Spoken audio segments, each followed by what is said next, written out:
জানাজার পরে দাফনের পূর্বে মুনাজাত করা জায়েজ কিনা? জানাজার পরে, দাফনের আগে কোনো দোয়া নেই। জানাজার পরে অনেক এলাকাতে জানাজার নামাজের পরে ইমাম সাহেব মুসল্লিদেরকে নিয়ে দোয়া করে, এটা সুন্নাত দ্বারা সাব্যস্ত নয়। জানাজার নামাজটাই তো দোয়া। জানাজার নামাজের মধ্যে আপনি পড়লেন আল্লাহুম্মা ফিরলি হাইয়িনা ওয়া মাইয়িতিনা, আল্লাহ মাই আমাদের মৃতদেরকে মাফ করে দেন, তো জানাজার নামাজে এটা পড়লেন, পড়েই তো সালাম ফিরালেন। পুরো জানাজার নামাজটাই তো দোয়া, তাহলে সালাম ফেরানোর পর আবার কিসের দোয়া? এই জন্য এই দোয়া সুন্নাহ সম্মত নয়। তবে মাইয়েতকে দাফন করার পর, কবরে রাখার পর, দাফন করে শেষ করার পর কেবলামুখী হয়ে যারা দাফন কাজে শরীক হয়েছেন সবাই যার যার মতো করে কেবলামুখী হয়ে মুর্দার জন্য দোয়া করা সুন্নাত। সেটা দাফনের আগে না পরে? দাফনের পরে কেবলামুখী হয়ে দোয়া করা সুন্নাত। সুন্নাতটা আমরা অনেকে জানি না, বেদাতটা ঠিকই জানি। সুন্নাতের খবর নাই, বেদাত নিয়ে টানাটানি।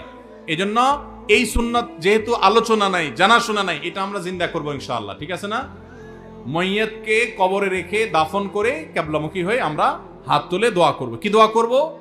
দোয়া করব, নবী সাল্লাল্লাহু আলাইহি ওয়াসাল্লাম বলেছেন, সালু লিআখিকুম আত-তাসবীত, তোমরা তোমাদের ভাই যাকে দাফন করলা তার জন্য আল্লাহর কাছে দোয়া করো, সেই জন্য ঈমানের উপরে এখন মুনকার নাকিরের প্রশ্নের জবাবে যেন টিকে থাকতে পারে, অটল থাকতে পারে। সেজন্য আমরা মাইয়াতের জন্য দোয়া করব ইনশাআল্লাহ।